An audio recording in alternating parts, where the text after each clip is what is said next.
Ladies and gentlemen of the crypto space, we're live on a Friday, May 17th at 11:56 a.m. Is it me or is the market firing on all cylinders? Now, obviously, that has its place, a statement like that, because clearly there's so many arguments that circulate a narrative that the market's a disaster, the global financial system is a disaster. So how do you compartmentalize all of these thoughts and all of these considerations? Oh, the system is going to fail. It's a fiat, money printer go burr, all of the debt. What are you going to do when it all collapses? You're going to drive yourself mad. So your goal is to get into the zone. And the statement or the text associated with the social media post on X is you got to reprogram yourself. Yes, obviously, fortune favors the person that already has reprogrammed themselves. So I guess the exercise is to first contemplate how to start reprogramming yourself. It's not merely a statement of volatility is a feature, not a bug. Time allows a human mind to acclimate to what you want it to. And I trying to put words on my experience, my journey that I've gone on over the last several years. And everyone could look back at the old videos. Everything's up on YouTube. And man, we have quite a different capacity to tell a story nowadays as compared to back then. So clearly, the progression of where we were, where I was back then, has come so far in the stories that we tell nowadays. And clearly, volatility is a feature, not a bug, is still an appropriate statement. But in reality, it must be understood as short-sighted, vague, shallow. There's so much more robustness to why the volatility is occurring. And the more that's understood and really processed to the point where it's emotionally understood, the more in the zone you'll be. We literally have seen like local blow off at 74 down to like 57, and now we're at 67,000. So the volatility as a feature is clearly expressed in the price action, considering what I just said. So how do you start reprogramming in that regard? I can't answer that, but everyone needs to do it, and I'm here to tell the story of why it's an important thing to do. So volume is still down, but that is like it is preluded.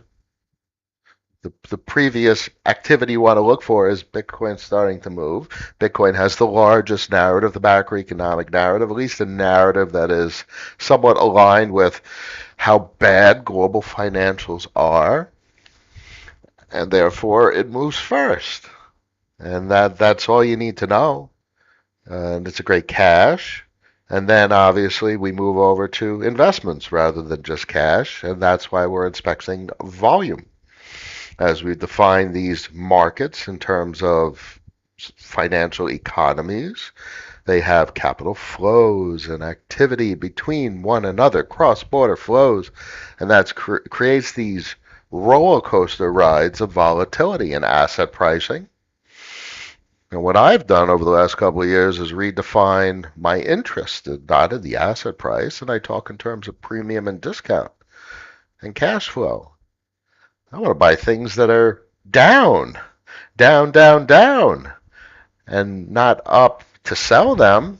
In fact, the up is irrelevant. So the down just allows me to buy a lot more of it. I'm not here to invest. Like traditional definition of investing is I'm going to buy something, I'm going to sell it later. So I am here to purchase things. I'm very careful of my semantics and use of specific words.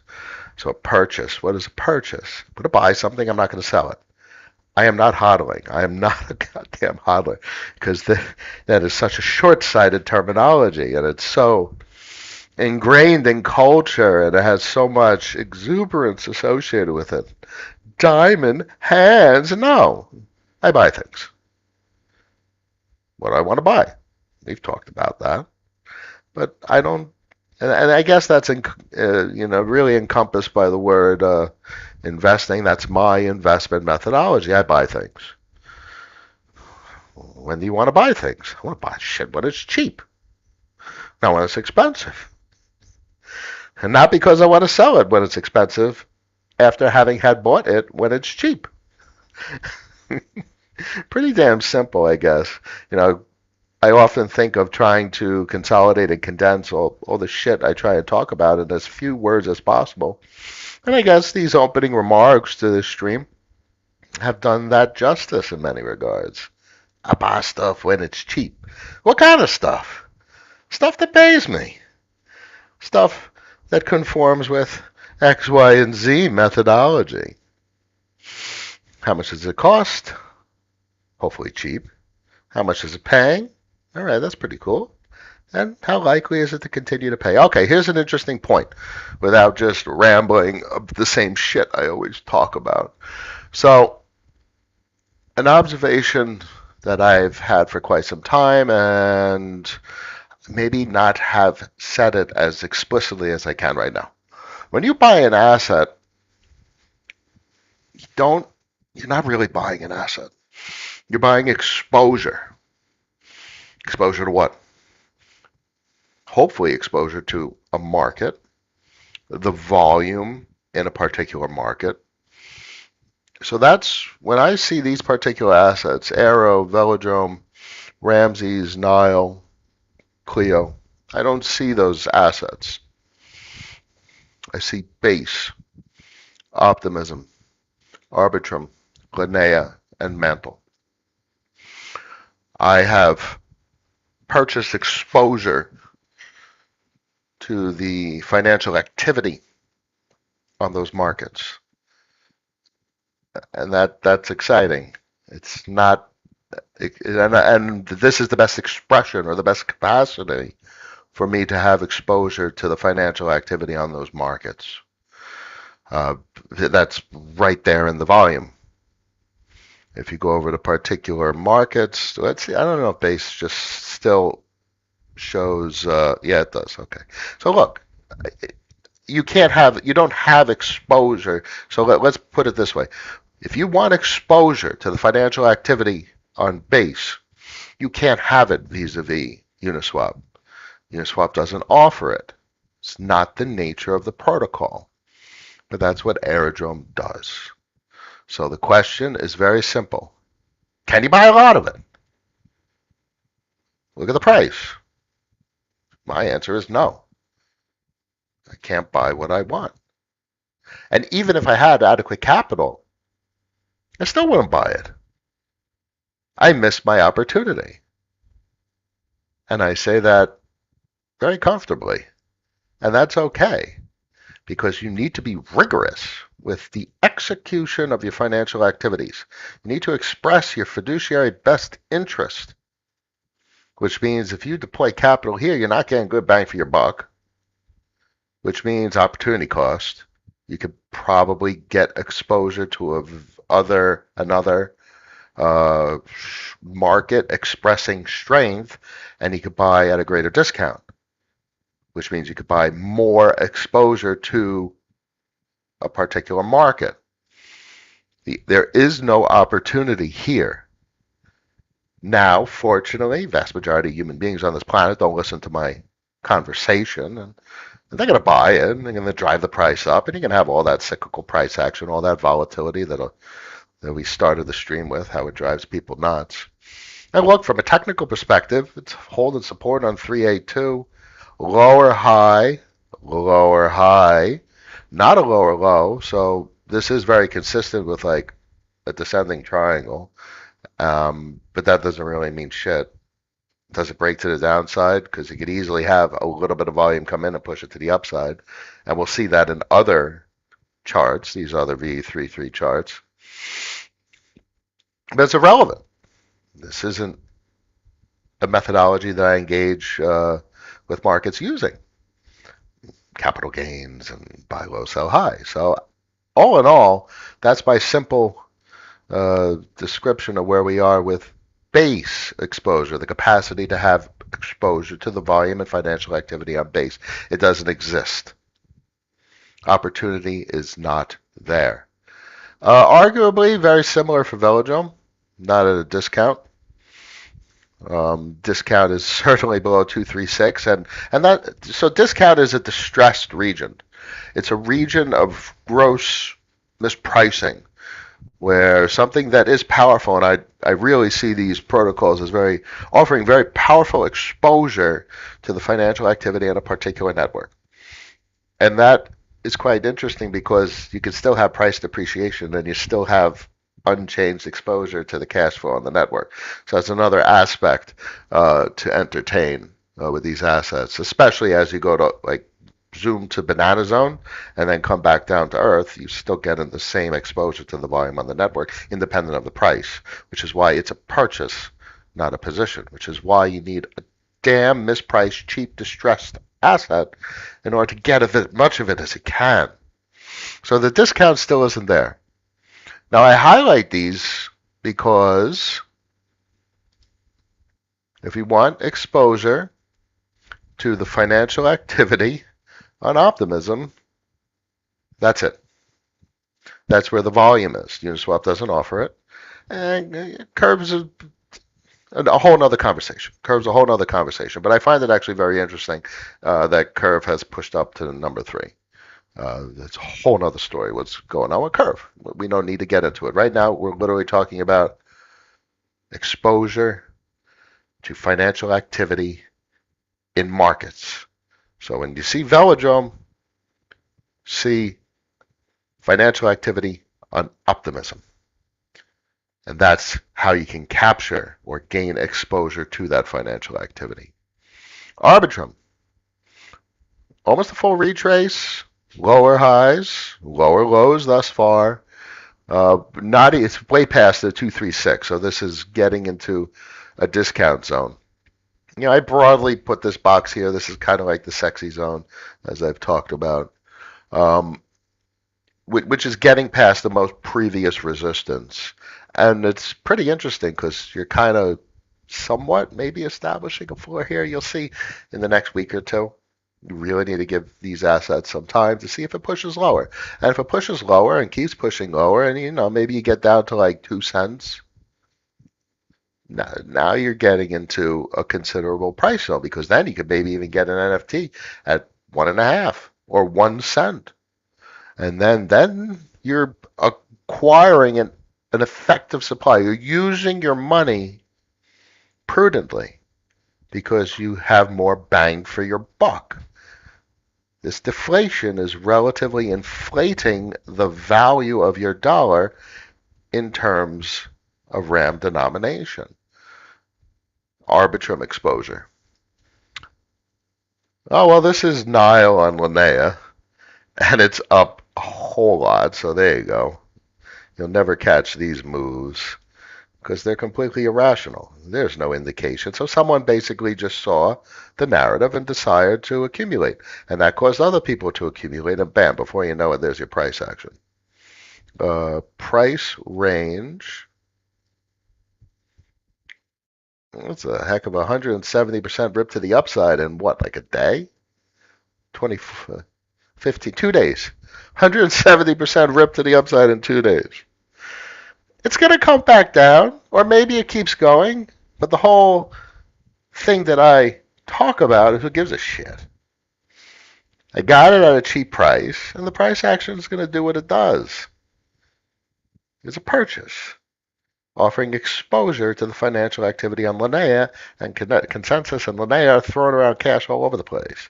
They're trying to incentivize financial activity, which is going to draw in exogenous cross-border capital flows into the network, and people are going to be doing what they're going to be doing. Chasing outperformance, chasing yield, search for yield. It doesn't matter. What's lovely about having exposure to the financial activity in a market is people can do whatever they want in a financial market. It's their choice. It's irrelevant. And what we're able to do is capture some of that financial activity. activity. Mantle, so this is Linnea, base, optimism, arbitrum, Linnea, mantle. Mantle has an interesting story behind it. Probably not as strong of a story as Linnea. Certainly not as strong of a story as base. And frankly, Arbitrum is on par with Optimism. Those are the two original Ethereum L2 rollups.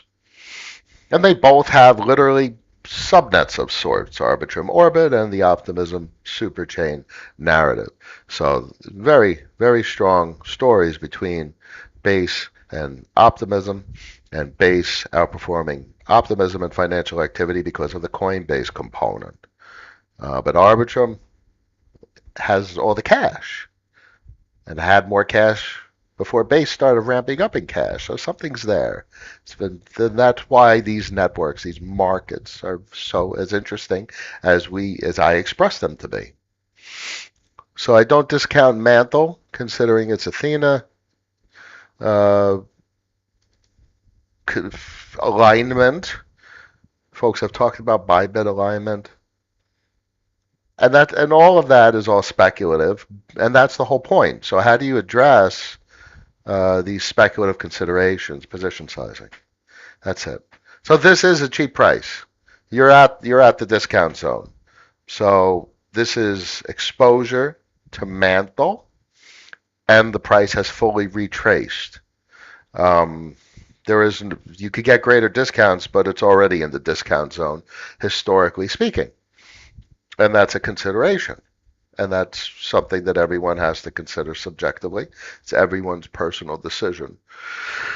I would argue that Mantle has the least strength from a market perspective as compared to Linnea. I think Consensus is a very strong narrative. It's literally one of the original organizations governing or involved with that was a product of Ethereum's inception. They were embroiled in all this legal activity, and that's cool. You see, lawsuits are quite misinterpreted, especially even with the federal government.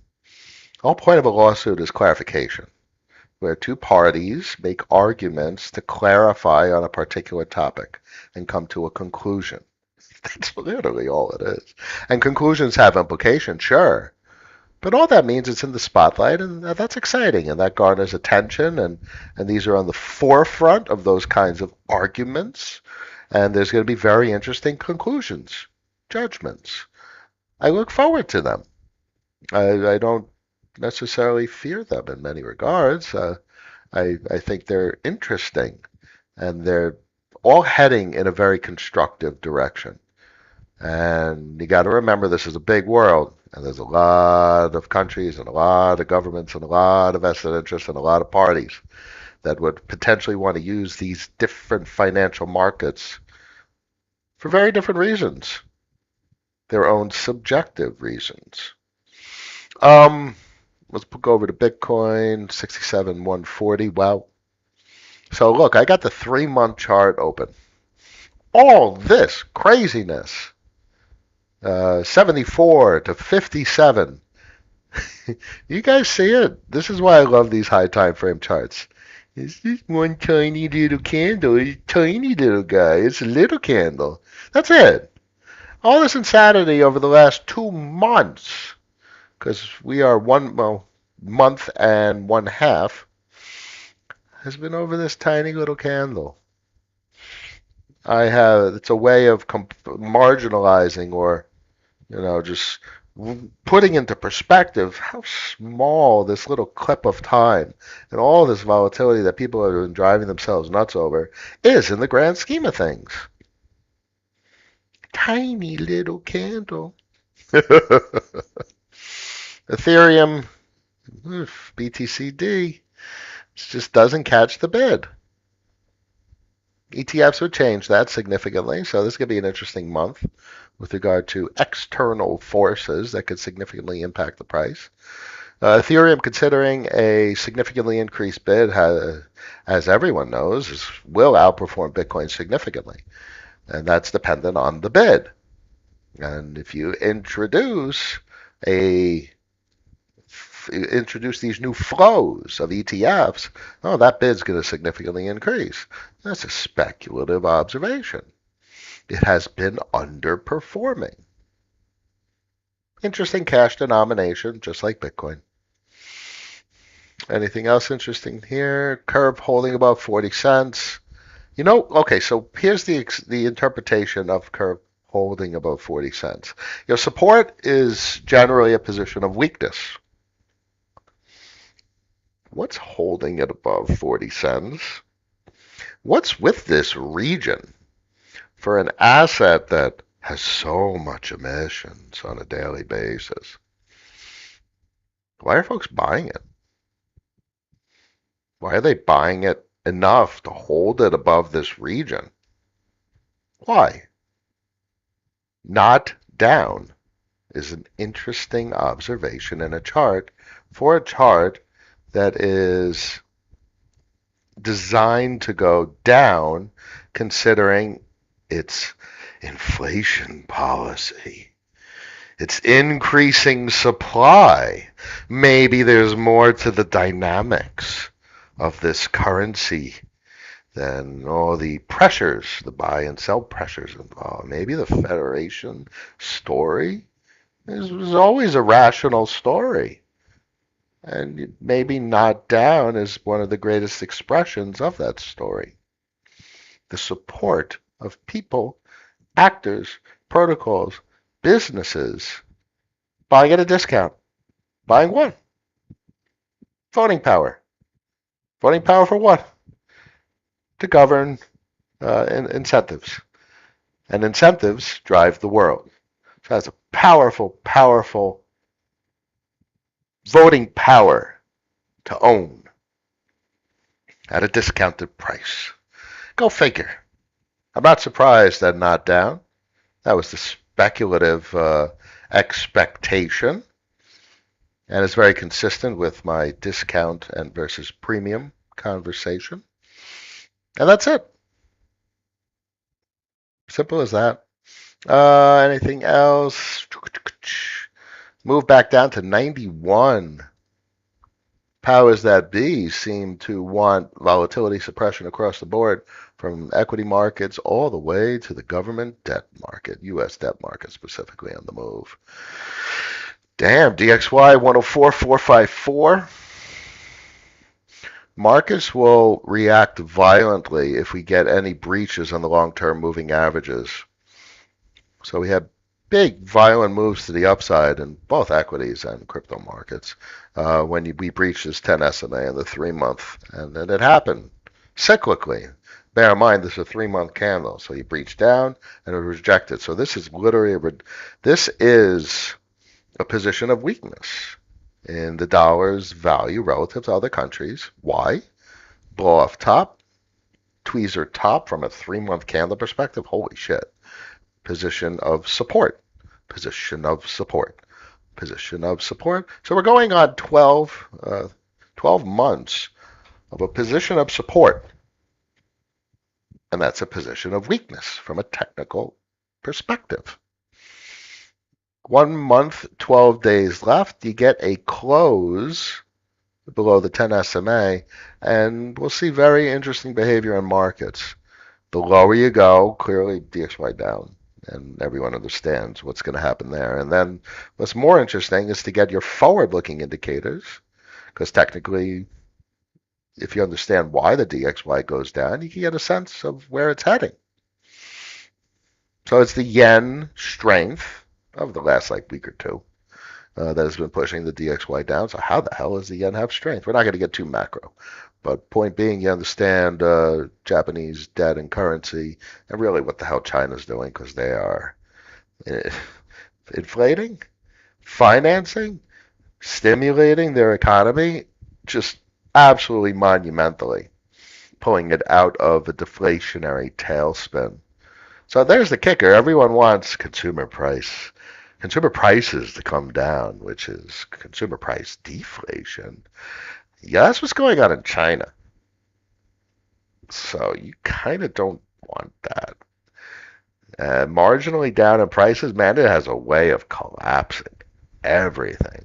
That's such a complicated topic that folks really don't understand when you hear about, well, consumer price inflation is horrible. And it is horrible. It's a tax on everyone, as everyone says. Yeah, but deflation has a way of clean sweeping entire business sectors into insolvency. And instead of prices going up, you literally don't have a supermarket operating anymore. All right, so the prices aren't going up anymore. Instead, the damn whole store closed. Rock in a hard place certainly is true, and managing a currency is no simple task. Anything else interesting? Then we'll hit the comments. VIX crushed down to 12.25. Remarkable crushage, so to speak. Equities don't interest me too much nowadays. I got coin up here. Anything else? Nope. That's about it.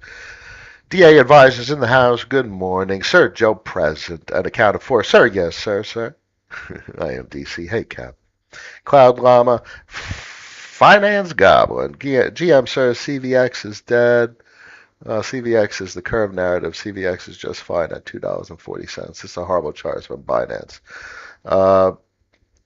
CVX, in my opinion, over the last months, it was more favorable to own Curve, VE Curve, voter escrow, voting rights on Curve rather than voting rights on Convex. I believe there has been more cash flow for Curve owners. Go figure. Now let's see what it is. This nice page was developed and it's very informative. Nice round number, if it eventually displays. So this was up at 40%, maybe 2 weeks ago, down to 34%. We could see on Llama Air Force can we see what the voting is? What it's paying? No, you could see dollar per. Where could we see percent or broadly APR for voting? No, not pounder. I think we can actually see it on the Convex website. It's probably in the 20s. I think that's my here. Last voting, 24%.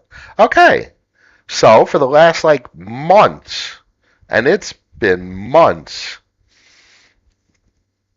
Curve has gotten paid a lot more than Convex, and that's not so. But interestingly, Convex is significantly depreciated in price, which means you could buy more of it. So how do you compensate for a lower APR? You buy more of it. So it's an interesting observation because Convex clearly has control over many CRV. So in theory, it could vote much more powerfully per unit of CVX as compared to per unit of CRV. But that's completely dependent on market actors renting votes on Convex versus vote market. That's a subjective choice, and there's a couple of reasons to vote on vote market versus Convex, Vodium. And also relative vote or relative dilution. How many VLCVX are chasing how much rental deployed on a weekly basis? And in hindsight, all said and done, voting has favored Curve over Convex for the last many months. And that's just an interesting observation. Frankly, a lot of folks that have been around and have heard me talk, I've talked about that. It was the obvious choice to own Convex because it owns 8 Curve per CVX or whatever the heck it is. So in theory, much more voting power.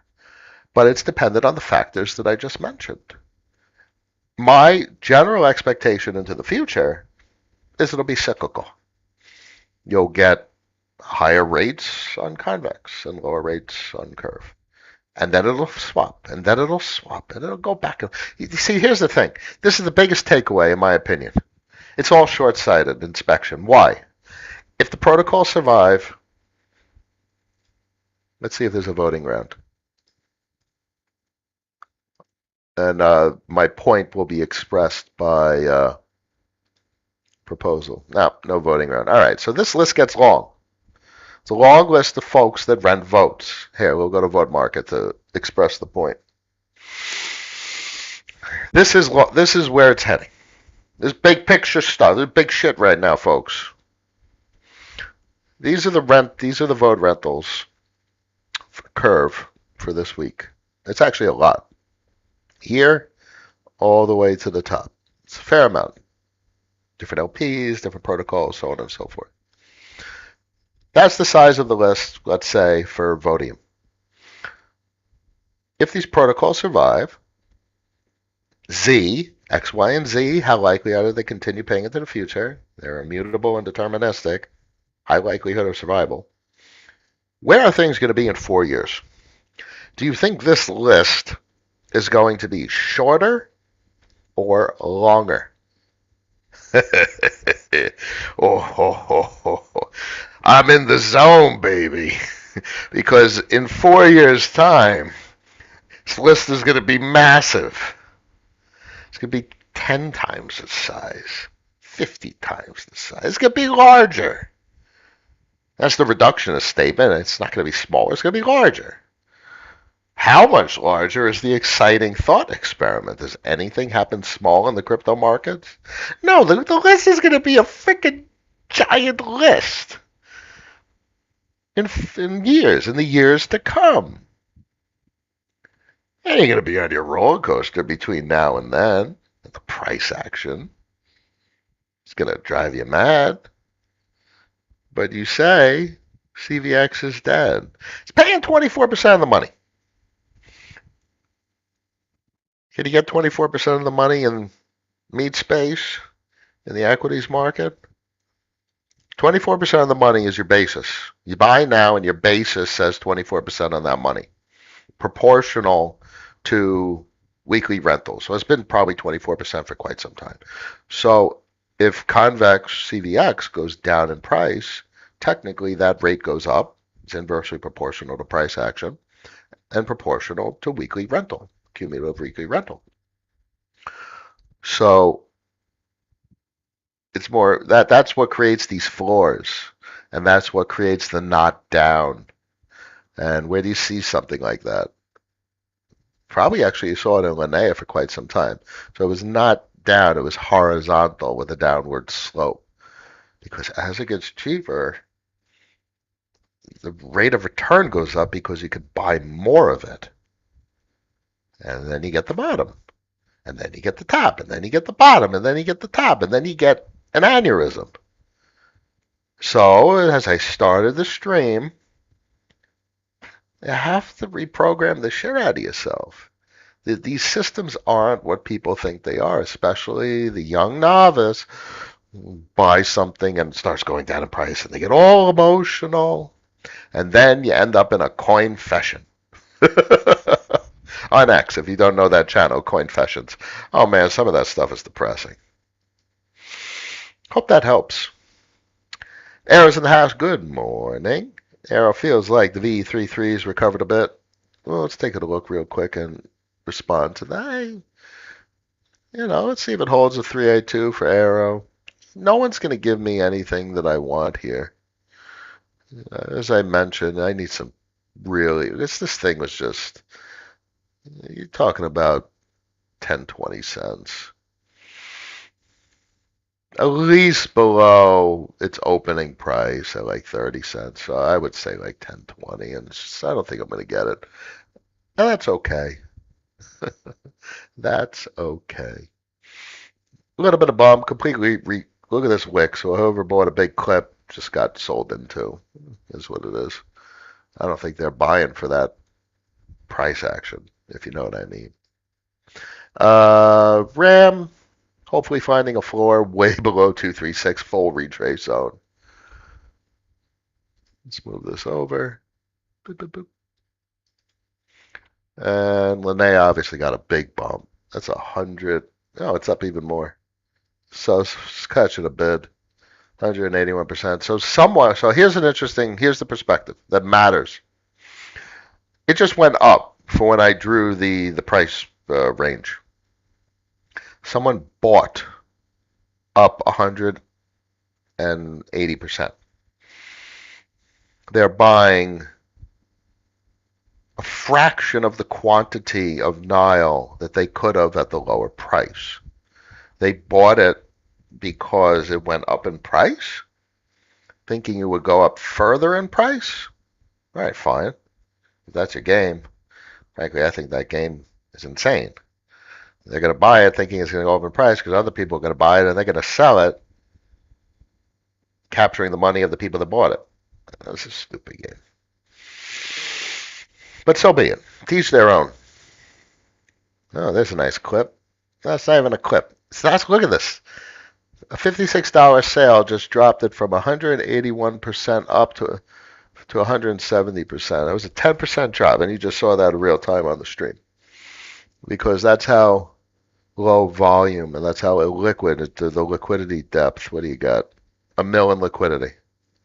And that obviously hit the ticks in the AMM code, and it dropped it down a band. Price action is just so misleading. You know what the rate of return down here at 65 cents, the interest rate was I don't know, what were we doing error? I think it was like 80%. That was insane. Insane. The interest rate down here. So bear in mind, if the interest rate is 80% down here, and now it's gone up, let's say it doubled, 66 to $1.20, the interest rate is down to 40%. You follow that, guys? Inversely proportional price action. But you're making 40% on your fair market value. So you're making 80% on your basis, but 40% on your adjusted fair market value. You're making the same amount of return even if the price goes up. You're making the same amount of return if the price goes down. That's the general statement. So folks chasing this kind of appreciation for continued price action are missing the point. And they're certainly not part of the 171 people listening to me now. And they are not in the process of reprogramming themselves to think differently. Hope that helps. Let's take out the Zoom. Gabriel, extremely bullish on Nile. Linnea with the surge. Surge, financing, incentives. Every decision for a human being can be reduced to an incentive. People are incentivized. And I always do this. I always go into the stupidest incentive. People are incentivized to eat because they're hungry and they don't want to die. So everything has an incentive.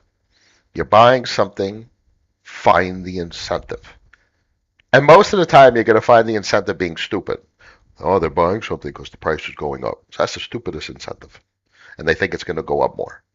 So reprogram your incentives. Redefine them, and then you'll find the zone. Shish, Kai Noah, do you have any insights on what happened with Juno? Yeah, regulation. Banks are scared. They're scared of hammers being dropped. Very unfortunate. Juno is my favorite product for cash management. Capacity to settle liabilities. Simply put, the crypto debit card.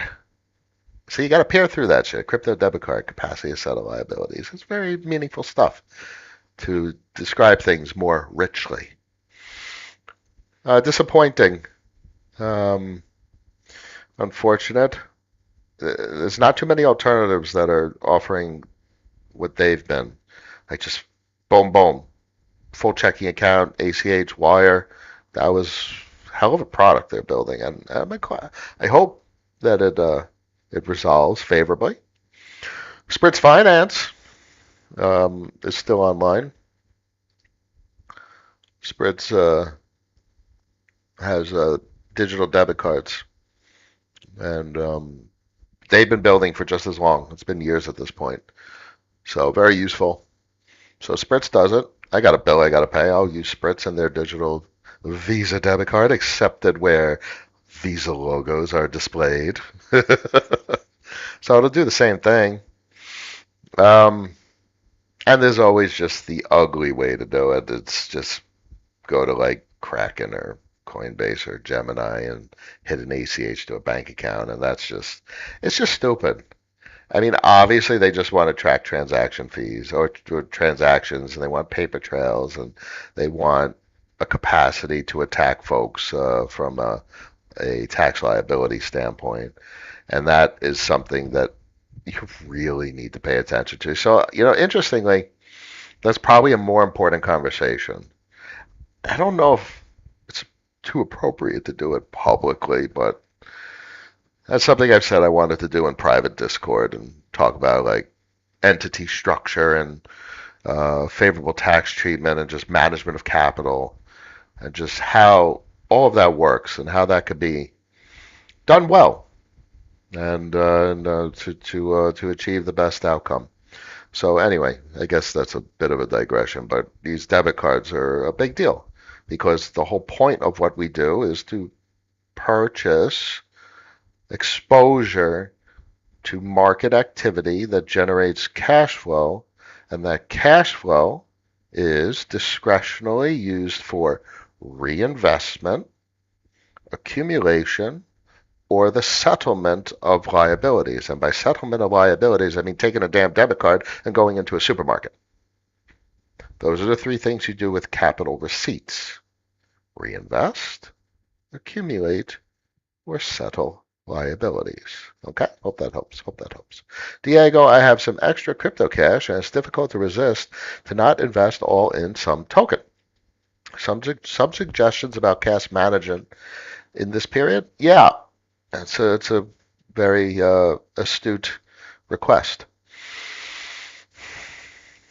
You need cash on hand. It's equivalent to a novice, not implying novice but for yourself, but I'm saying like think of a kid that has never invested anything or never done anything, and they have a checking account or they have literally a wad of cash in their drawer at home. So you always have to have cash. Cash is a buffer. Cash is optionality. Cash is a transitory destination that is used to reinvest or settle liabilities. So you never want to exhaust all your cash. You need operating margin, room for adjustment, and room for discretion. So that's imperative. So this is part of reprogramming. You cannot be on zero. So frankly, folks say get off zero with regard to the Bitcoin. You've heard that phrase before, and I completely agree with it. But so many folks in the insanity of the meme coin frenzy will quickly get on zero cash-wise. That introduces operational complexities. Cash is critical to managing operations. You cannot be on zero with regard to cash. So just and with regard to like all in some token, well, outperformance is achieved by concentration of capital. True. Increased risk exposure. Greatest risk reward, but that risk could result in negative outcomes for the portfolio. So diversification is the process for managing that risk. You could also manage that risk with position size. So rather than going all in, you allocate. And that allocation is prudent, respecting position size, not exhausting cash reserves. What was the other thought? I just had another thought. Uh, oh, all in some token. You better respect discount versus premium if you're thinking from a purchase rather than position standpoint. If it's a capital gains opportunity, better be astute at the technicals. Better be watching the flows and maybe the order book. And that's a complex process. And I literally, I don't even do it. I don't need to. My operation has absolutely no dependence on strict technical analysis from a capital gains standpoint. I mean, literally, when I'm looking at technicals, I'm digesting and understanding the state of markets. Two, support my capacity to be in the zone.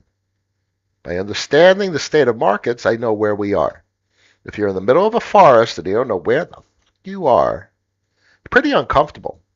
But if you're in the middle of the forest with a GPS and drones that give you aerial footage, you're much more comfortable. I have my drones. I have my aerial footage. I know where I am in the big picture. You got to find the zone. If you're feeling an emotion associated with wanting to invest, you need to cure that.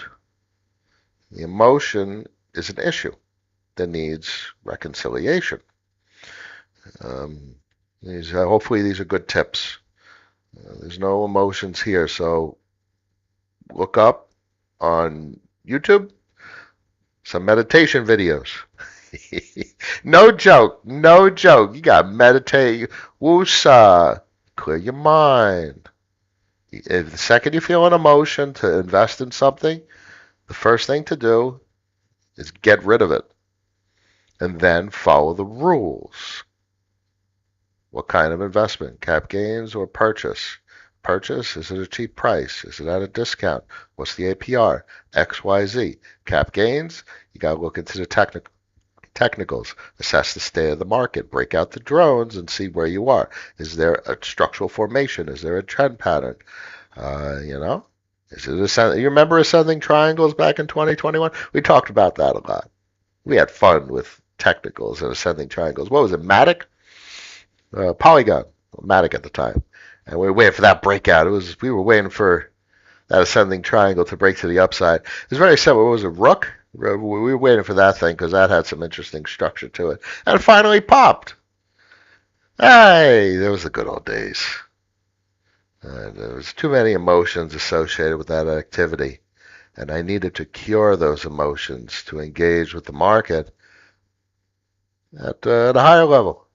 At the level of a captain that talks about rationality. Had to find the zone. Atlanta contact in the house, checking in. Niall Shirley, we've talked about thus far, and clearly you are referring to a 180% rip to the upside, which is going to retrace. These assets are designed to go down. They're designed to have constant sell pressure. This is not going to keep going up.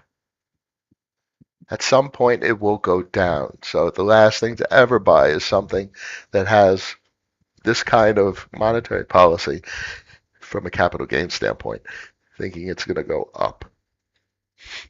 Hope that helps. Excuse me. DA Advisor, I think the stream is still good. Things are ticking away in the dashboard. 180 people, 189 people live on the stream between X and YouTube. Smack those thumbs up buttons. If you're on X, drop some comments, questions.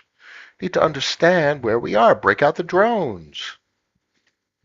More than happy to answer anything on your mind today. Do you have any opinion on Aladdin Dow's F of X? Big deal. Interesting. Everything Aladdin Dow has done, I've talked about them much. F of X is quite productive from a cash flow standpoint. Certainly apply XYZ. You're not going to get a discount. And it's as simple as that. I have a high opinion of them and the team. And we'll pull up the chart.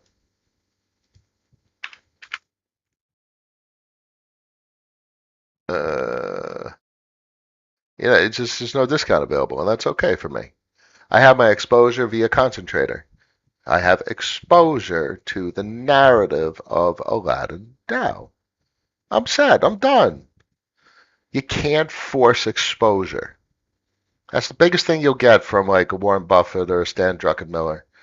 You got to be robotic about it. Either you got a deal and it's the right price, or you're gonna do yourself financial injustice.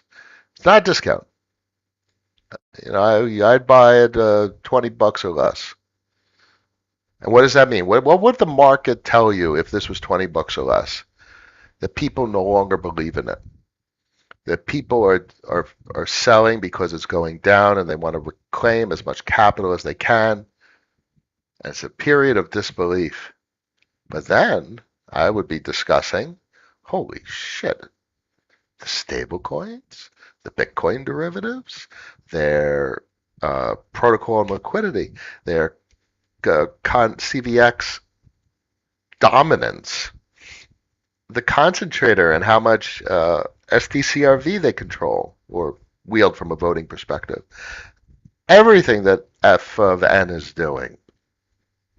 And that's mispriced. There's opportunity. Price action is wrong. So there you go. It's as simple as that. I hope that helps, Finance Goblin. I wouldn't buy it because it's not in distress. The people are content. The price is going up. I certainly don't play shit from a capital gains perspective, and the asset is not distressed. You buy things in distress. So in that regard, on today's conversation, Clio is probably the only thing that's in distress. And it could keep going down and depends on mantle. What is mantle? What is it? What does it mean? What's the significance of it in the grand scheme of things? That's what you are answering by aligning or acquiring ownership and gaining exposure to this type of product.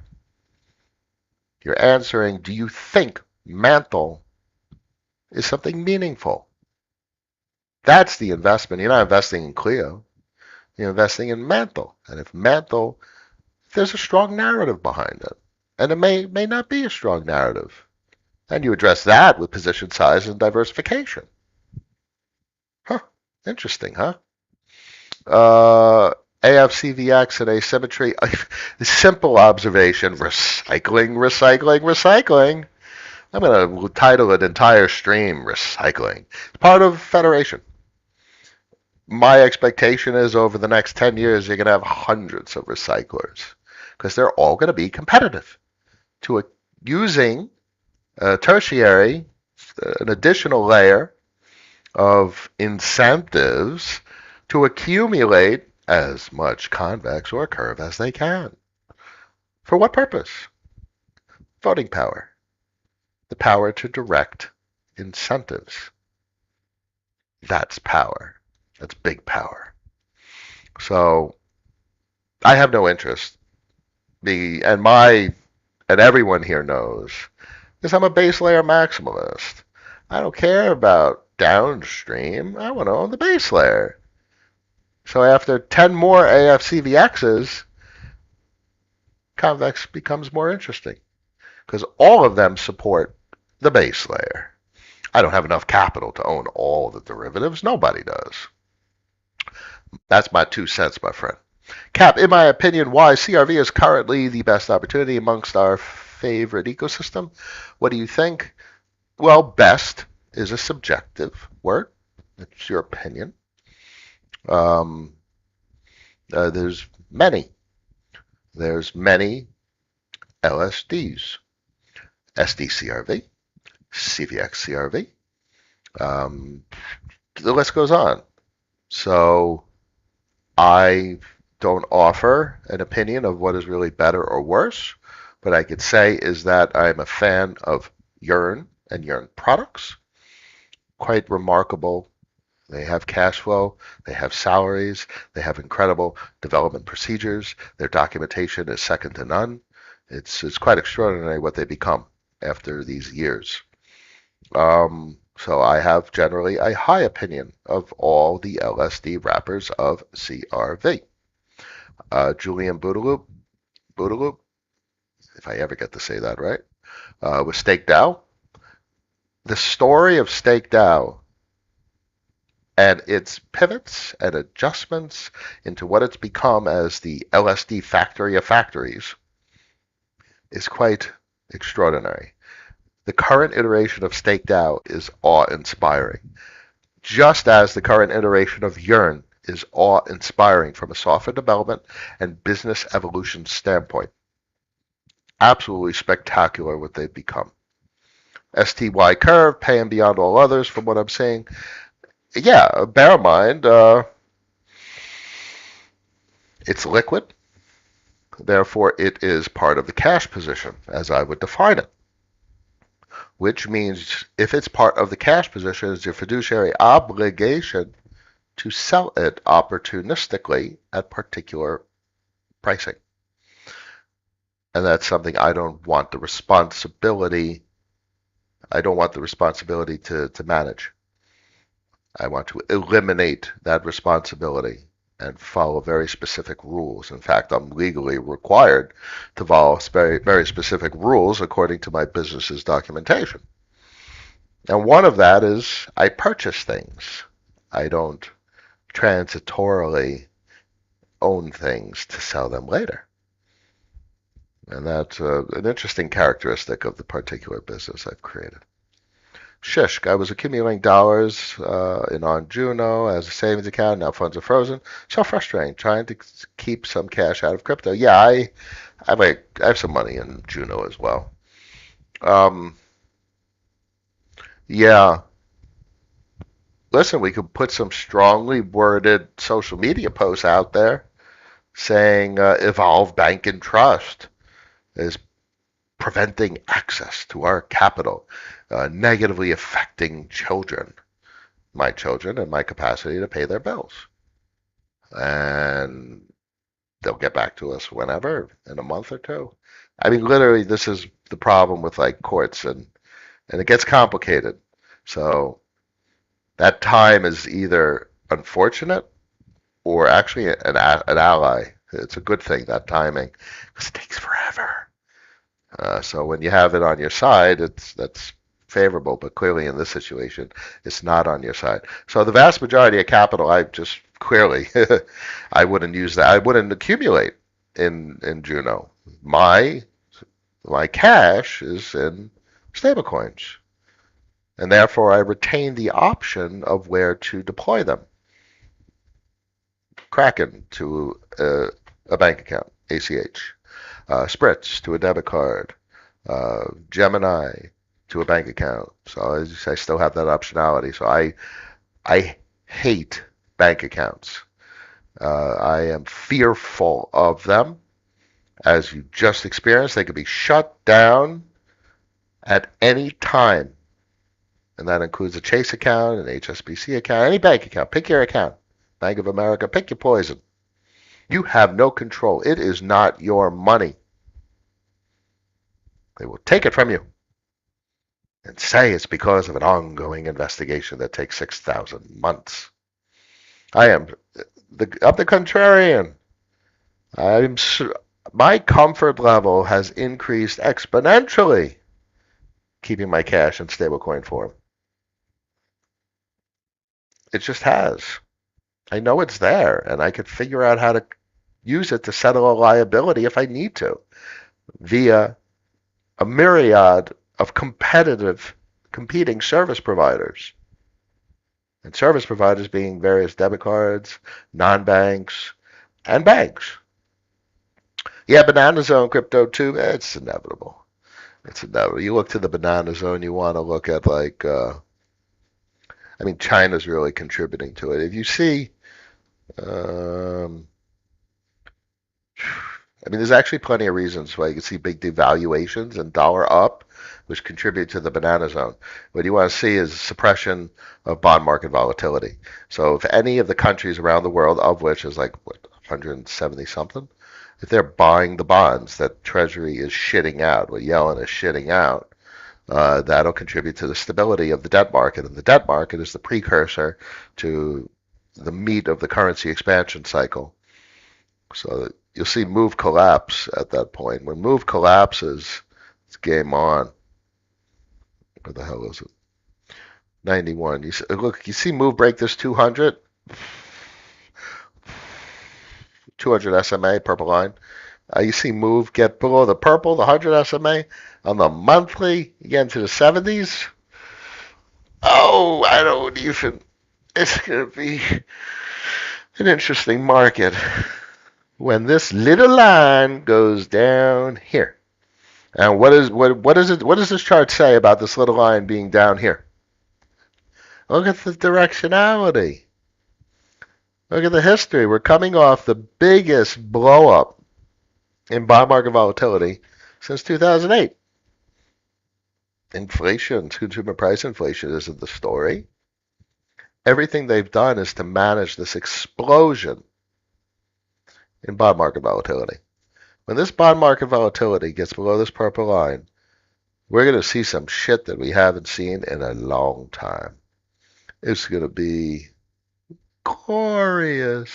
It's going to be weird because it's not going to be like 2020. 2020 was such a weird transient event. But right now, we're in the midst of a very structural event. And when I say a structural event, an event isn't like, boop, an event on a Tuesday. We're talking about a structural event that's like years. It's basically, I would say, between Q4 2019 and now, this whole event. And it started back here, back in 2019. All this financial activity in 2020 related to COVID, and a lot of folks argue even COVID itself really started with a story back here in 2019. And now we're coming off the heels of it, and things are starting to stabilize. Very interesting. Last couple of questions, we'll wrap it up for today. Hi, Noah. In your last stream, you calculated weekly APR. Did mine as 180%. What will it be in a banana zone? Interestingly enough, it'll be down. But your principal will be up. Your fair market value, or non-liquidatable, preferably fair market value, will be up.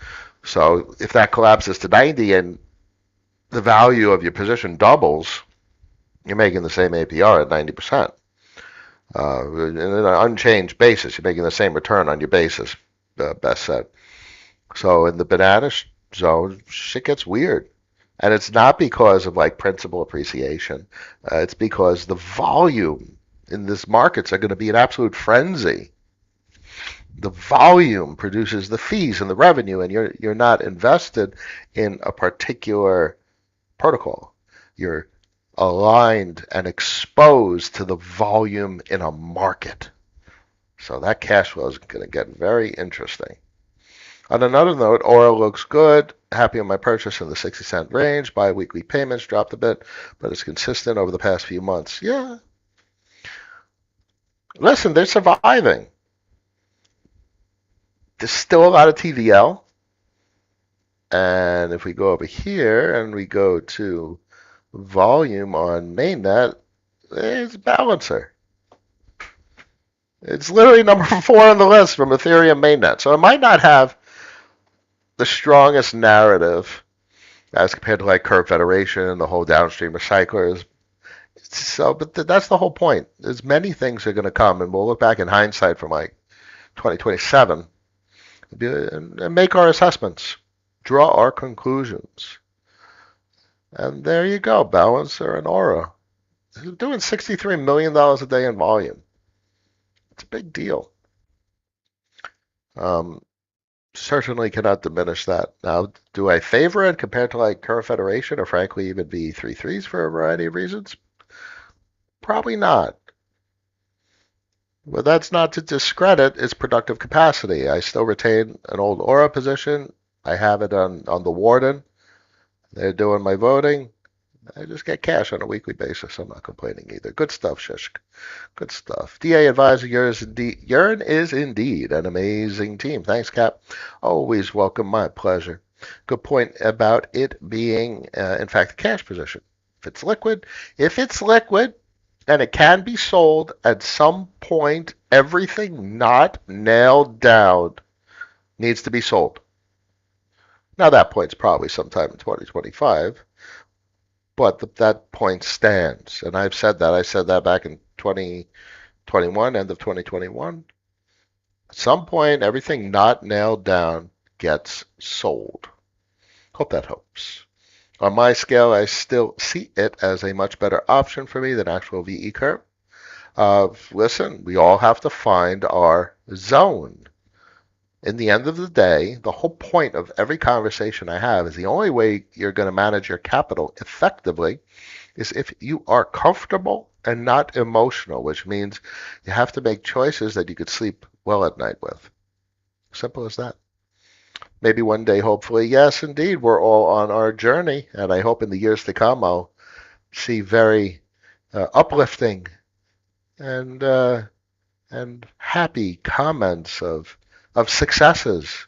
I have sure seen my fair share of comments of misfortunes, but I look forward to it, and I know with the amount of people that listen nowadays, 216 people live on stream now, I know that in the coming years we're going to have some very comforting and heartwarming comments of successes where people did do better because they reprogrammed themselves.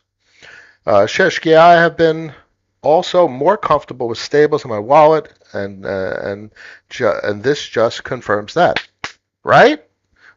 Yeah, I know it's a fucked up situation, but isn't that an interesting observation? The stables. Now, interestingly, CRVUSD, you can vary a denomination of stablecoins, but still have your jurisdiction. Like USDC, Tether has capacity to lock funds, probably to a lesser extent than the banks, but still, no less. Stuff like CRVUSD and alternative stables, even MEM, even KeyDAO, and it's MAI, and which regained peg recently, and Frax, and even DAI. So DAI, complex story with DAI, but still, you have those additional comforting properties. They're not necessarily people and authorities not necessarily capable of taking it from you, or at least blocking your access to it. So I've had bank accounts restricted from me, and frankly, now with Juno and Evolve Bank and Trust, bank accounts are restricted from me, and nope, I am not going to expose myself to that excessively, and I will manage that with position size. Never keep too much capital in that situation. Hope that helps, ladies and gentlemen. 220 people made it to the end of the stream. I appreciate each and every one of you listening to these long-winded monologues of my journey through the crypto space to find the zone.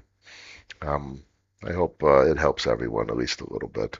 Friday, May 17th, 1:04 p.m. I wish everyone a good weekend. Stay rational, stay calm, reprogram yourself, stuff like that. Meditate.